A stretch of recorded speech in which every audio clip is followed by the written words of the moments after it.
A Taiwanese commuter flight landing in bad weather goes horribly wrong.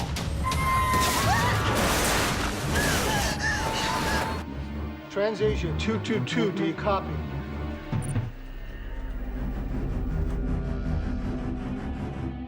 I understand that we are going to face a major accident investigation.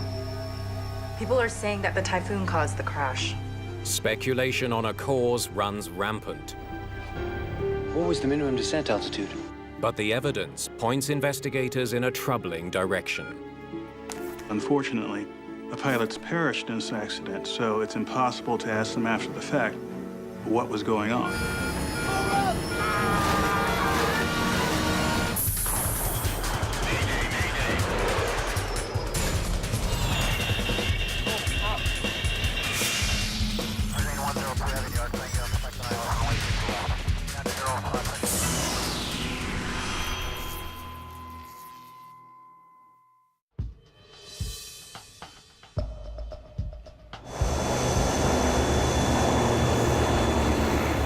On a rainy summer evening, TransAsia Flight 222 is in a holding pattern 3,100 feet above the Taiwan Strait.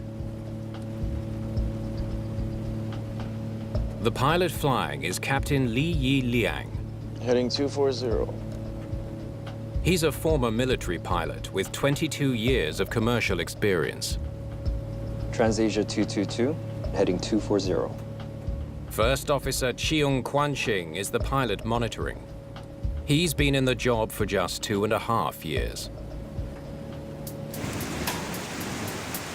TransAsia 222, heading 240. Approved.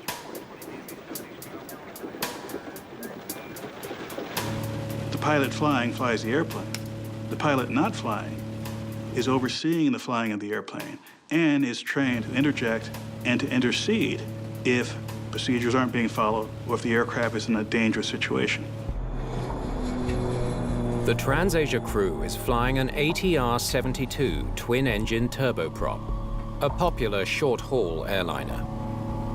The ATR-72 has an excellent reputation. It's been in production since the late 1980s. There are 54 passengers and 4 crew on board. Almost all are Taiwanese nationals.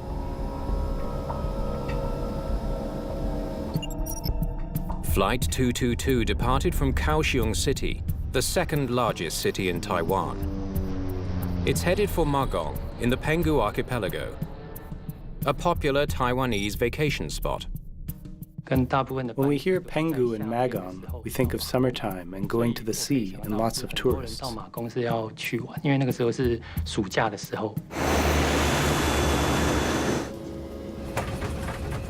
Bad weather has delayed their arrival. Excuse me. How long before we land? The flight has been circling, along with 3 other aircraft, for close to half an hour.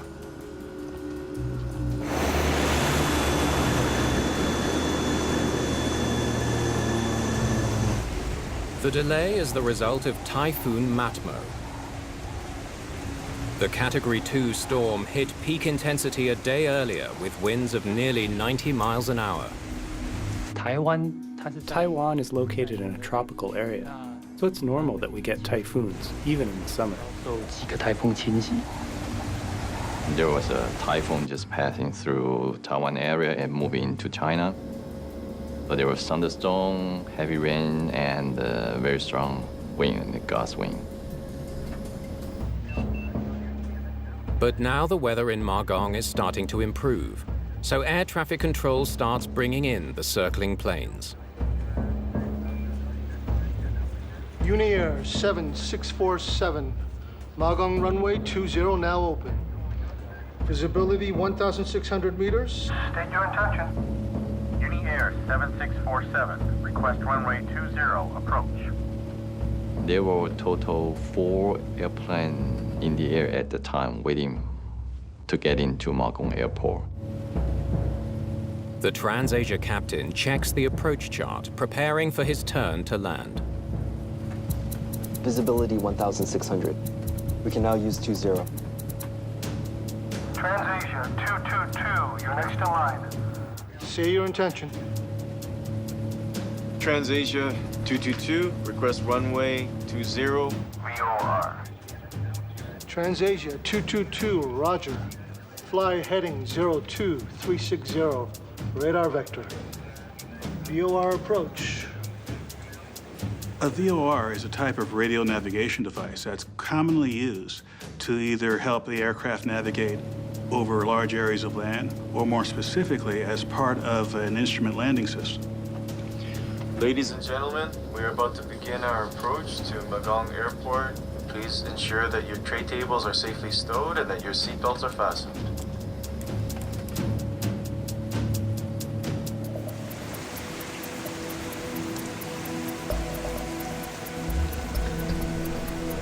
Uniair 7647, clear to land.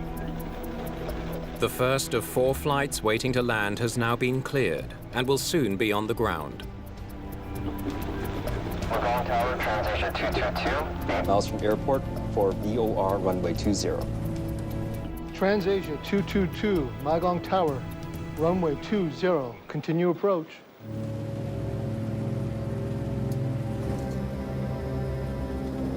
Cabin crew, prepare for landing.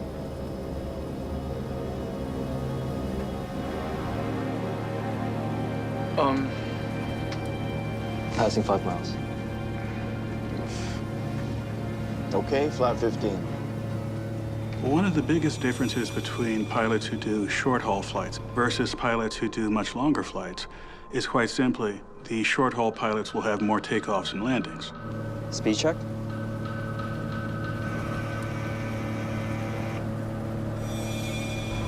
Flap 15 set. And takeoffs and landings, and of course the approach to landing, is often the busiest, most stressful part of the flight. The ATR-72 is just minutes from the runway. TransAsia 222, runway 20. Wind 250 degree. 1 knot or knots. Clear to land. Copy runway 20, wind copy. Clear to land. TransAsia 222. Clear to land. Flaps 30. Extending the wing flaps gives the plane the extra lift it needs at the slower landing speed. Flaps 30. Gear down.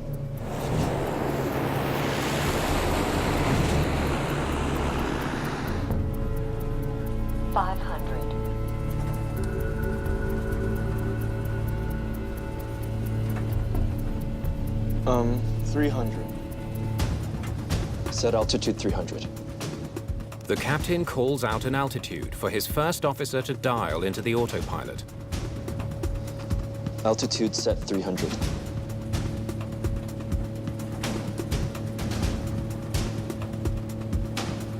$200.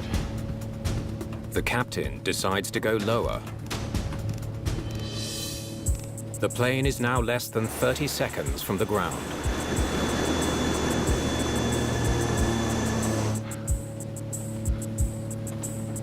Have you seen the runway?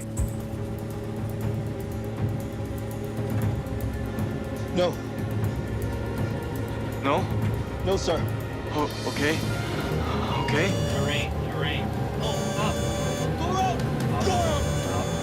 The captain tries to abort the landing and climb out.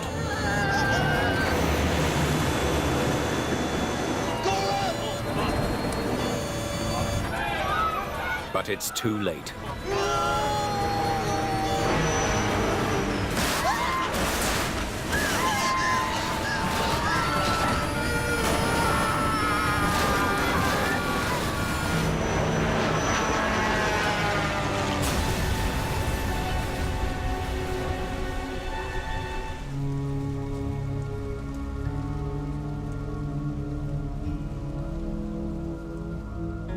TransAsia Flight 222 has crashed into the village of Shishi, less than a mile from the Taiwanese airport where it was scheduled to land.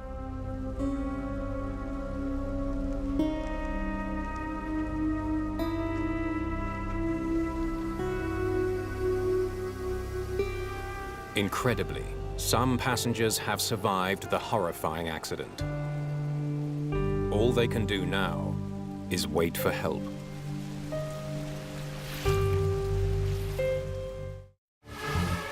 Taiwanese rescuers race to the crash site of TransAsia Flight 222.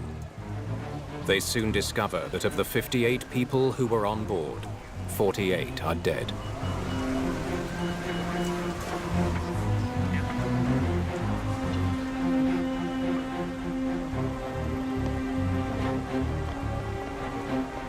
It was about sometime after 7 o'clock in the evening.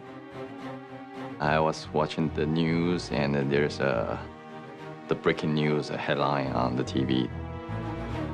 Thomas Wang of Taiwan's Aviation Safety Council will lead the investigation into the puzzling crash. When I see the image coming out from news, then I understand that we are going to face a major accident investigation. Relatives of passengers and crew gather at nearby hospitals for news about the fate of their loved ones.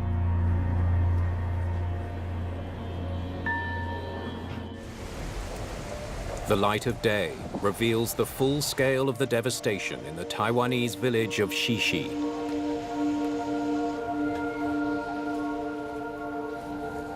The fiery crash of TransAsia 222 not only killed 48 people on board the plane, it also injured 5 villagers. The small community is reeling. When we arrived at the crash site, all the victims, they were all been to the hospital already. So we can only see the wreckage and several houses being destroyed by the airplane. In the beginning, we do not understand why the aircraft, while flying into a residential area instead of landing on the runway. Wang knows that all across Taiwan, people will soon be demanding answers. We are looking for evidence to help us to explain why the aircraft crashed.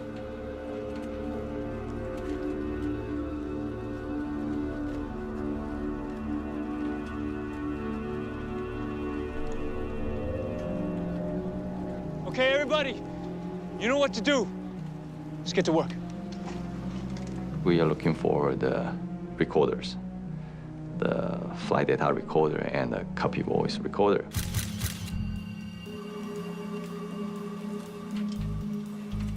They also hope to find the plane's flight controls and the 2 engines. We are looking for any evidence can show us that whether there's any malfunction. As the salvage team gathers the wreckage, investigators begin mapping the crash site. Show me on the map here. It's then that they make their first major discovery. Okay, thank you very much.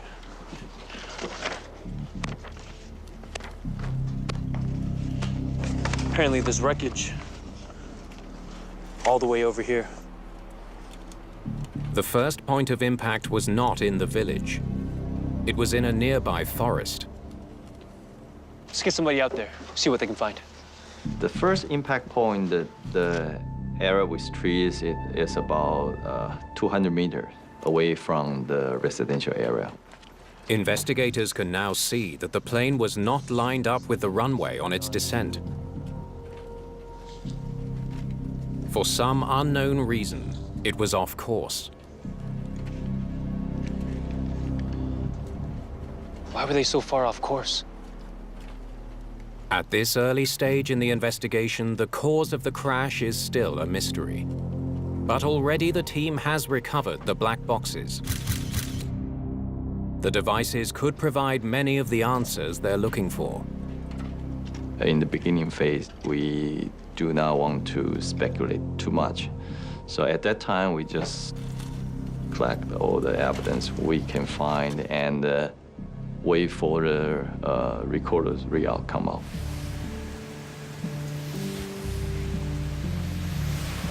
At investigation headquarters in Taipei, the team begins sorting evidence, while they wait to see what the black box data will reveal about the TransAsia crash. What have you found? But already media reports are filled with speculation. People are saying that the typhoon caused the crash. Well, let's see what effect the typhoon had.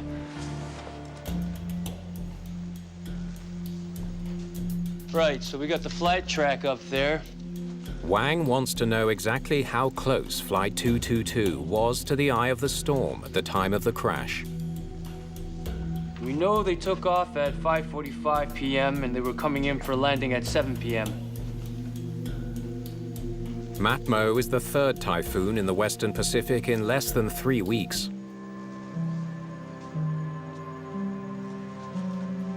This doesn't look like it was the typhoon. The weather data shows that at the time of the crash, the typhoon was 142 nautical miles northwest of Penghu and moving away from the islands. Typhoon was almost out of range. Magong was not in the eye of the storm. But Thomas Wang knows that the airport could still have been affected by the typhoon's outer rain bands. Typhoon Memo, probably just a medium-sized typhoon, but even that, they will bring a lot of water and, of course, strong wind. They need to know how the distant typhoon was affecting airport weather conditions at the moment of the crash. They take a closer look at the weather data. Wind speed 11 knots, gusting to 21 knots, well within the operational limits of the aircraft. They calculate that winds may have been strong enough to push the commuter plane off course, but not enough to cause a catastrophic upset. What about the visibility? I've got images from the airport at that time. Visibility will be a very key issue for us to understand whether the flight crew can visually locate the runway or not. They study CCTV surveillance footage of the airport, starting from about 30 minutes before the plane went down. Okay, pretty clear. Then suddenly the rain comes in. From the CCTV, we can see the runway, we can see some signage on the airport, and we can see there was raining. Can you bring up the images from just before the crash? They know that TransAsia 222 crashed at 7:06 p.m. The airport images from just before that time reveal some stunning evidence. It's starting to be more than just rain. That's a serious storm. After 7 o'clock, start to getting stronger. We got heavy rain shower, and the visibility decreased very quickly just after 7 o'clock. Pilots are required to have a minimum range of clear visibility in order to land. Investigators estimate that at the time of the crash, visibility was so limited, the TransAsia crew would not have been able to see the runway until they were practically on top of it. Visibility can't be more than a couple hundred meters. How could they have been allowed to land?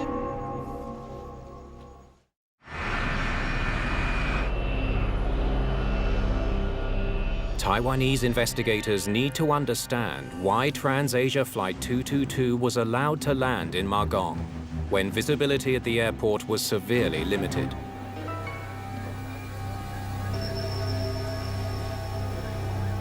Visibility was no more than 500 meters. Why did you let them land? They put their questions to the air traffic controller who was on duty the night of the crash.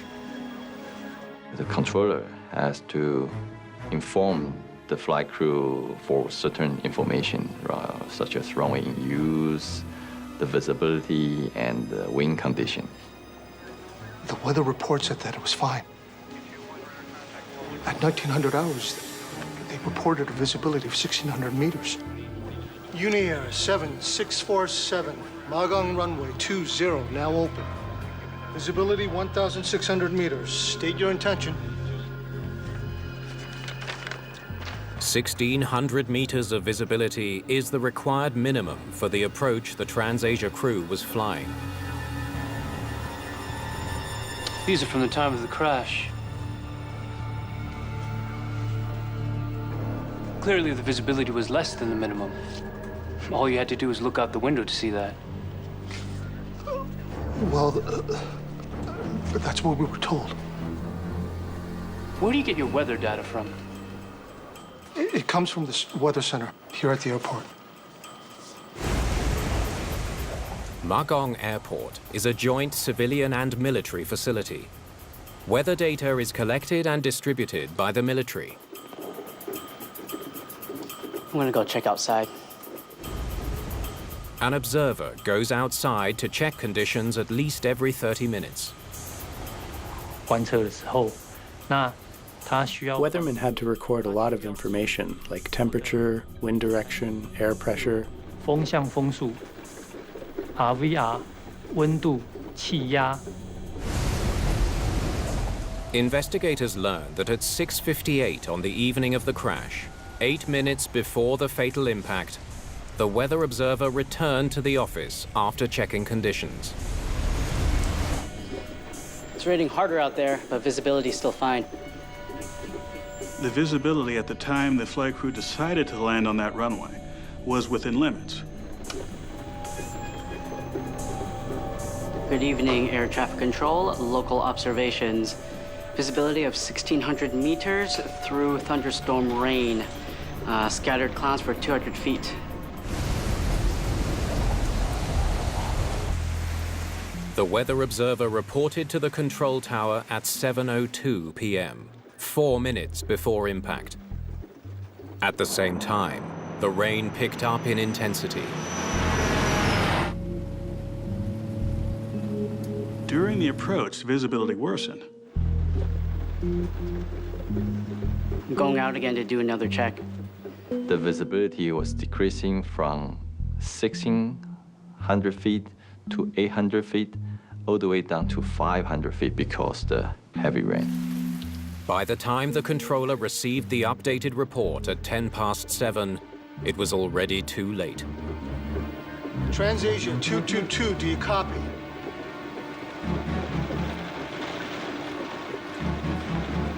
TransAsia, Magong Tower, come in.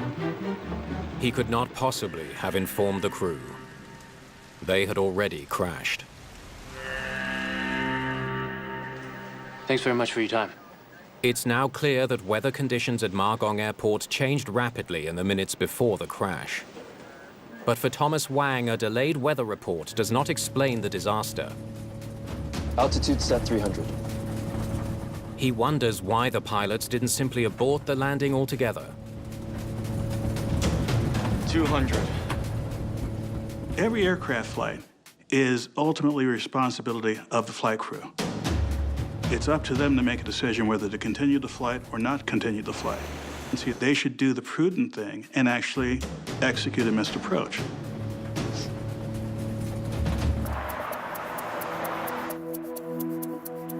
At a nearby hangar, investigators sift through the remains of TransAsia Flight 222. They're looking for any sign of a mechanical fault, anything that could explain why the aircraft veered off course and crashed short of the runway. So we check all the control service and the control linkage, and we check the power plant. They find nothing that points to a control surface having failed in flight. Both of the turboprop engines appear to be mechanically sound, and their electronic circuitry all looks normal. But we find there's no evidence to show that there is a existing mechanical problem or engine problem. The careful analysis leaves no doubt. Flight 222 was not brought down by a mechanical or systems failure. Investigators are going to need another theory. Why TransAsia Airways Flight 222 crashed on approach to Magong is still a mystery.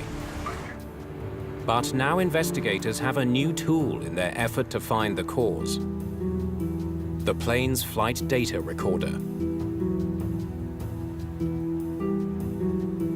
The FDR is particularly important in this accident because it has information that can't be gleaned from other sources, such as the settings of the engines, the settings of the flight controls, The maneuvers that were done before the crash are all going to be in the FDR. They're not going to be in any other place. How did you end up way over here? I've got the data all ready now. They scan through hundreds of data points looking for anything out of the ordinary. The information confirms earlier findings that Flight 222 was mechanically sound. It did not suffer a systems failure. Wait a minute. Then they spot something. 1 minute before impact, they were at 200 feet? What was the minimum descent altitude? According to the rules of the approach Flight 222 was flying, the pilot must not go below a preset minimum descent altitude, or MDA, until they can see the runway.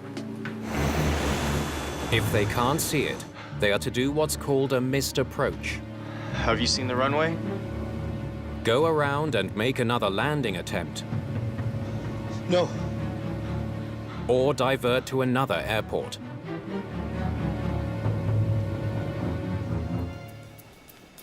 It says the minimum descent altitude was 330 feet. The minimum descent altitude is something that's computed ahead of time by the civil aviation authorities based on the objects on the ground, the terrain, and other hazards that are around that runway. Take a look at this. Wang can see that for almost 14 seconds, the aircraft holds at 200 feet, well below the minimum altitude. The weather data suggests the pilots wouldn't have been able to see the runway from where they were. If the visibility was so bad, why did they ignore the MDA? Why would they do this? We need to hear what was going on in that cockpit. While investigators struggle to understand what went wrong aboard TransAsia 222, Taiwan is in mourning for the 48 lives lost in the crash. It is the nation's deadliest air disaster in more than a decade.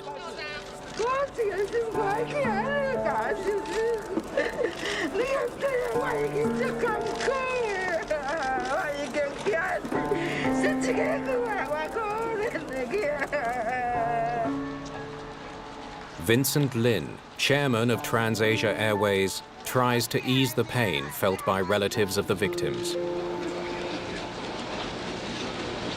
没有人能够想象会发生的意外，所以我们现在最重要的东西还是先把该处理的事情处理好，剩下的这个东西不是我们现在正在在意的事情。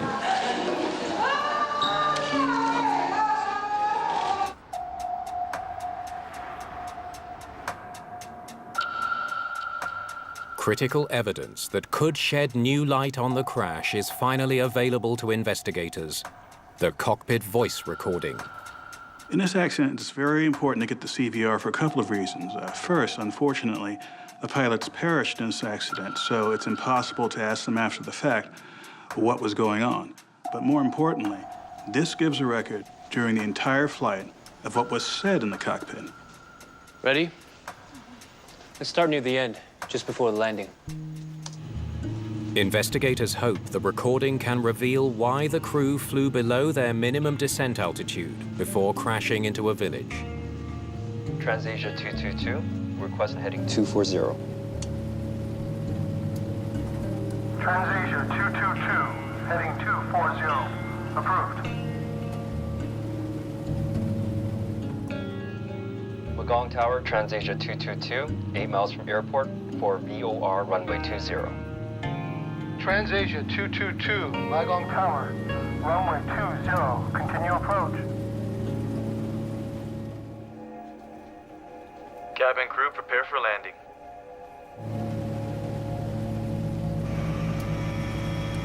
Flap 15 set.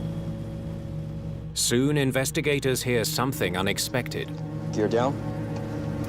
Okay. Before landing checklist. Gear down. Flaps 30. Control auto. Takeoff lights on. Icing lights off. Runway 20. Clearance received. Before landing checklist complete. Wind 290. Wait, stop. Was that their before landing checklist? The first officer just blurted it out. The captain didn't even seem to be listening. Pilots are supposed to acknowledge each item on a checklist with standardized call and response communication. Let's keep going. 300. Altitude set 300. Both pilots did not adhere to standard operating procedures. Things such as reading checklists. Standard operating procedures are vital to aviation safety, based on sometimes decades of experience. So to ignore that decades of experience without a good reason puts the aircraft and the people around them at risk. The voice recorder from Flight 222 is giving investigators a glimpse into how the pilots executed their landing. 200. Hold it there. They knew the minimum descent altitude was 330 feet, but the captain seemed to just ignore that too. Maybe they can see the runway after all. Let's find out.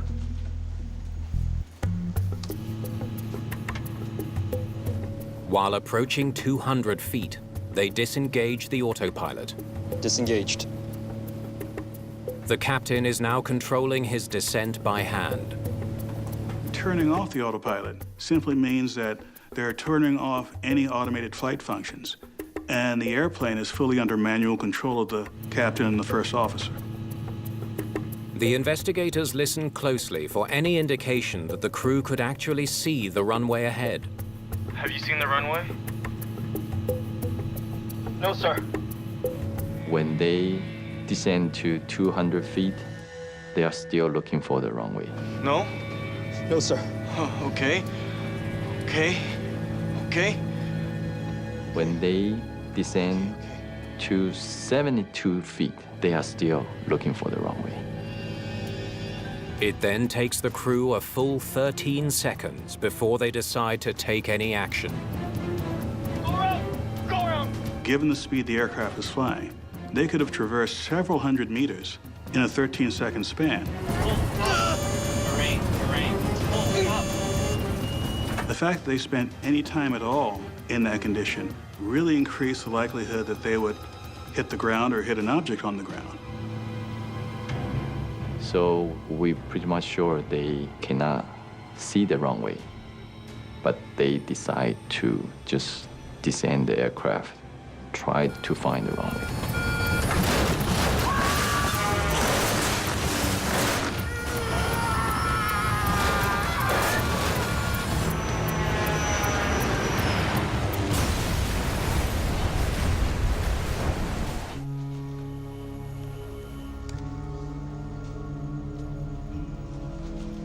Why did they wait so long to do anything? I want to hear it again, from the beginning. Anti-skid test? Check. They return to the CVR, scouring it for clues from early in the recording.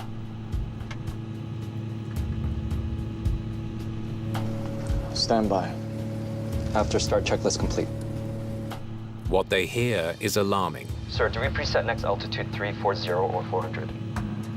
Time and again, the pilots struggle with basic procedures. Everything from checklists to setting altitude. Preset next altitude 400. Well, it's always surprising when you have a recording that indicates that pilots are violating standard procedures. The recording then gives a strong clue as to why the crew was struggling. I'm so tired. Sir, are we holding here? Yes. Okay. Right orbit or left orbit? Do right orbit, holding pattern. In the CVR, we clearly heard the pilot was yawning and saying that he was tired.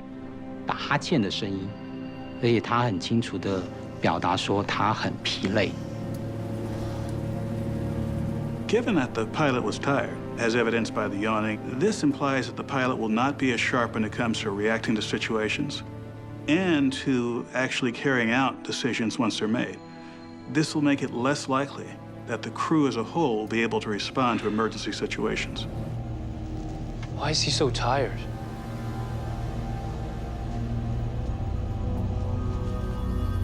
We need to look into the pilots. Records show that TransAsia hired First Officer Cheung Kwanxing 3 years ago with no previous airline experience. Captain Li Yi Liang had been a commercial pilot since 1992. He'd flown into Magong Airport many times in all sorts of weather. This guy's record was spotless.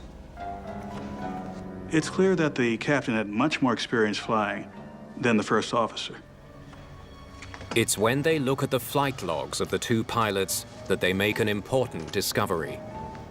We find that the flight crew accumulate a lot of flight time compared to other domestic airlines. The logs show that over the past 90 days, the captain flew 278 hours, the first officer 264 hours. For the past 3 months, they flew an average of 6 flights a day. When an airline increases the frequency of flights, you may get into a situation where people are more fatigued, where people are flying beyond what is reasonable. 7 months into the TransAsia investigation, the airline is back in the news. Hello? What? Again? On February the 4th, 2015, TransAsia Airways Flight 235 crashes into a river shortly after takeoff from Taipei's Songshan Airport. Only 14 of the 57 people on board survive. It's the same aircraft type and the same airline in the same country. My initial reaction was, how can there be another huge accident? What is going on at TransAsia? Taiwan's TransAsia Airways has suffered 2 fatal accidents in 7 months. Investigators can't help but wonder, is there a systemic problem with the company? My first thought was that a relatively small airline to have 2 apparently independent accidents in such a short space of time. But upon further review, looking at some of the findings from the second accident, it turns out that there was actually some connectivity between the 2. Poring over financial records and other documents, they analyzed TransAsia's corporate history. This company's been expanding rapidly. This airline was expanding the routes that they were flying on this particular aircraft. At the same time, they weren't expanding the number of pilots to keep up with that. So as a result, the pilots who had been flying the ATR-72 were being given more flight segments and more work, in other words. Some of these pilots were flying up to 8 flights a day. Employees complained to management about their workload. However, the management ignored their complaints and did nothing about the workload. Investigators now wonder, how did TransAsia's management practices affect their pilots? Okay, gentlemen, whenever you're strapped in, we'll start the simulation. Most importantly, how common was it for pilots to ignore standard operating procedures? They ask a group of the company's ATR-72 pilots to fly the route from Kaohsiung to Magong in a simulator, with the added challenge of a nearby typhoon. We just sit in the jump seat and just observe how the flight crew, they work together. To investigators' surprise, pilot after pilot fails to follow the proper procedures. Thank you very much for your time. It's a stunning discovery. Okay, we're done here. Just about every single one of them ignored standard operating procedures. My first impression was, it should never happen at this time. That's 2014. We educate all the pilots, we have to do things according to the procedures. I was surprised that there were still pilots doing something by their own way. And the investigation, in this case, discovered that this was not a one-off sort of thing happening just on this flight, but this was something that was systemic within the airline. Because this shows that this sort of behavior was normal. this sort of behavior was acceptable. Investigators finally understand what led to the crash of Flight 222. It starts with a tired captain piloting his 9th flight in the past 29 hours. Preset next altitude 400. Working for an airline where standard operating procedures are routinely ignored. The remnants of a typhoon delay the flight's arrival in Magong. Though the winds are not strong enough to upset the plane, they are strong enough to blow the flight slightly off course. Ladies and gentlemen, we are about to begin our approach to Magong Airport. The pilots then ignore one of the most basic rules of aviation. Assuming the runway will eventually appear ahead of them through the rain, they fly below their minimum descent altitude. Altitude set 300. It appears that the first officer complied with the variation from standard operating procedure. 200. And so in this case, I think it was a hazardous behavior to not speak up and challenge the captain when rules are being violated.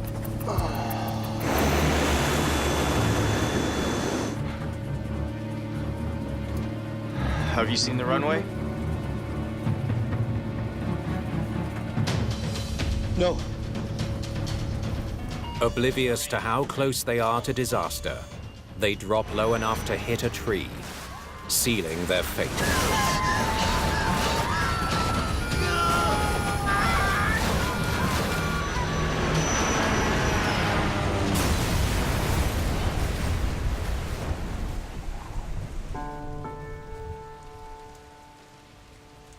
Well, in a situation where you have an organization not adhering to procedures, there are many ways to correct this. First, the airline management itself could have stepped in and said, look, we're going to start flying according to procedures, or we're not going to fly at all. In their final report, investigators call on TransAsia to fully review its safety management system and pilot training program. They ask Taiwan's Civil Aeronautics Administration to strengthen its oversight of airlines. And they recommend that the Air Force Command find better ways of reporting airport weather conditions. But when the recommendations are published in January 2016, they come too late to help TransAsia. Financial struggles forced the company out of business later that same year. 对不起哈，我们于今天下午的董事会决议解散复兴航空。